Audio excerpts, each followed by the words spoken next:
Canchucayanqui, ñañaicuna, turaicuna. Muy buenos días con todos. Comenzamos un programa más de Bien por Casa. Hoy tenemos un programa muy interesante. Vamos a aprender cosas muy buenas hoy día. Como por ejemplo, dime qué es lo que comes y te diré quién eres. Tiene mucho que ver lo que comemos y cómo comemos también. Luego vamos a hablar sobre el hermano mayor. A veces delegamos muchas responsabilidades en este niño y qué es lo que está pasando con él. Definitivamente esto no es bueno. Vamos a hablar también, vamos a conocer acerca de las denominaciones de origen peruano. Qué interesante esto, por ejemplo, el pisco, que viene de la ciudad de Pisco. ¿En qué nos beneficia? Hay que saber mucho, hay que conocer mucho sobre este tema. Y finalmente vamos a hablar sobre la bipolaridad, pero en este caso la bipolaridad como don. ¿Qué es lo que se puede hacer con este trastorno para revertirlo y volverlo a nuestro favor y por supuesto ser cada vez más productivos? Bueno, esto es lo que tenemos para ustedes el día de hoy. Ya les dije, es un programa súper, así que acomódense porque esto ya comenzó. Vamos con nuestro primer tema. Como les dije en un inicio, vamos a hablar sobre la comida. Dime qué es lo que comes y te diré quién eres. Yo también quiero saber. Y ya estamos aquí con nuestra invitada, Marilyn Espantoso, que es nutricionista. Muy buenos días. Hola, Ceci, buenos días. ¿Cómo estás? Un gusto siempre estar acá contigo. Qué bueno, gracias, el gusto es mío. Cuéntanos, Marilyn, dime qué es lo que comes y te diré quién eres. Claro, algo tan cierto, ¿no? Si nos ponemos a pensar, el estado nutricional de la persona tiene que ver con lo que nosotros hacemos, con lo que comemos, y todo lo que esté en exceso, en déficit de eso, va a representar lo que nos pueda faltar o sobrar de nuestro estado nutricional. Entonces es algo muy importante, ¿no? Porque muchas veces comemos algunos nutrientes en exceso que no necesitamos tanto y los acumulamos como en la zona del abdomen, de las caderas, ¿no? Y otras veces a mí la alimentación no es completa, ¿no? Y le falta algún nutriente importante que por tiempo lo dejamos de ingerir. Entonces, qué importante prestarle un poquito de atención a ver cómo estamos comiendo y cómo lo hacemos, en qué forma. Sí, generalmente yo me imagino en las familias siempre pues se estila por un determinado, bueno, uno no, o sea, digamos una variedad determinada de alimentos, pero de ahí no se sale, ¿no? Generalmente siempre estamos dando vueltas sobre lo mismo. Se planifica un menú, por ejemplo, semanal y más o menos se repiten los mismos platos. Claro, ahí estaríamos y en cometiendo general, ese digamos, error, partimos ¿no? de que las personas comen todo, pero en la práctica, en la realidad, las personas muchas veces omiten grupos importantes de alimentos, ¿no?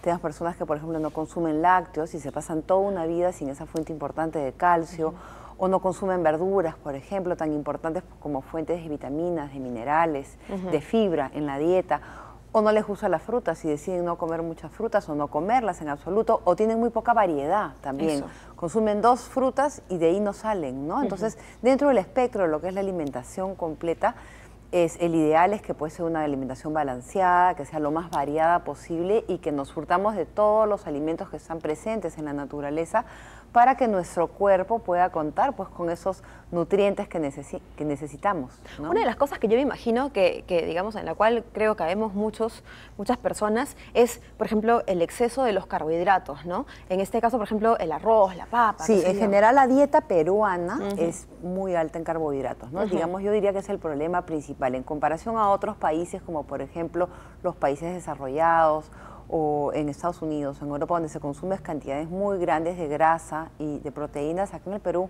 el peruano tiende a consumir carbohidratos y mezclamos papas con arroz, con cereales como la quinoa, por ejemplo, ¿no? Claro. Y a la hora que tú analizas nutricionalmente ese plato termina siendo una bomba de carbohidratos y a la cual le falta proteínas y tiene un balance no muy adecuado. Y esto, por ejemplo, ¿de qué manera repercute en nuestra salud? O sea, el exceso de carbohidratos. Claro, el exceso de carbohidratos, los carbohidratos son importantes, pero si los consumimos en exceso los vamos a acumular como grasa, ¿no? Y eso nos va a llevar al sobrepeso y nos va a poder llevar a la obesidad, lo cual sí representa un riesgo para nuestra salud, ¿no? Entonces esa parte sí es muy importante porque la obesidad sí es causa de muerte, ¿no? Dependiendo del nivel que tenga, generalmente las personas no tienen, digamos, una percepción real de su peso. La mayoría de personas cuando revisamos los estudios piensan que pesan menos de lo que realmente piensan o se perciben, digamos, que sus niveles de sobrepeso no llegan a obesidad y ya están presentando una obesidad, ¿no? Esto va a tener, digamos, que un tiempo de maduración en el organismo.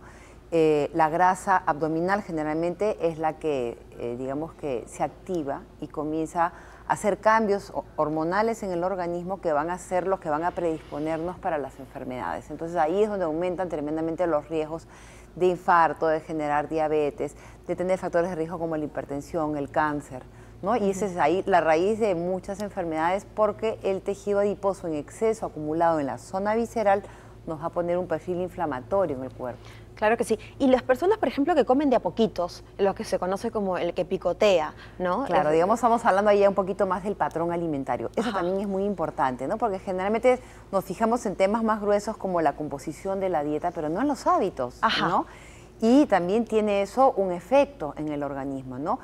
Por lo general las personas comen muy rápido, ¿no? Le dedican poco tiempo a masticar, como muy andamos rápido. apurados entre el trabajo, Sí. los que tienen chicos, los que corren de aquí para allá, entonces el tiempo de alimentación Sí. es muy corto y eso es un mal hábito, ¿no? Porque no nos lleva a poder aprovechar al máximo los nutrientes de lo que ya estamos comiendo, ¿no? Y tenemos que tener en cuenta que la digestión comienza cuando masticamos, ¿no? Con la masticación comienza la primera etapa de la digestión. Entonces, una masticación que no es llevada adecuadamente va a hacer que no podamos después tener una digestión normal o completa y no vamos a poder absorber todos los nutrientes que estamos comiendo.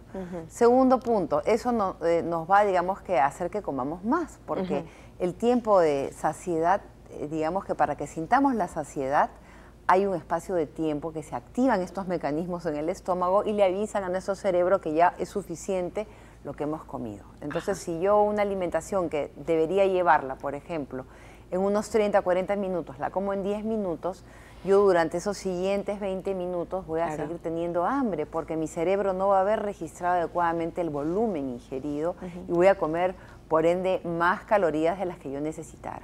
Entonces vemos que finalmente el tiempo que yo le dedique a comer también es importante para cómo va a terminar siendo mi peso, ¿no es cierto? Dentro de eso, hablaste de los que picotean y las horas, tiene que ver mucho con los horarios, ¿no? Los horarios son importantes. ¿Por qué? Porque es importante que acostumbremos a nuestro organismo a que reciba el alimento en forma periódica, ¿no? En general se recomiendan 3 comidas principales al día y que se respeten más o menos cerca los horarios de alimentación.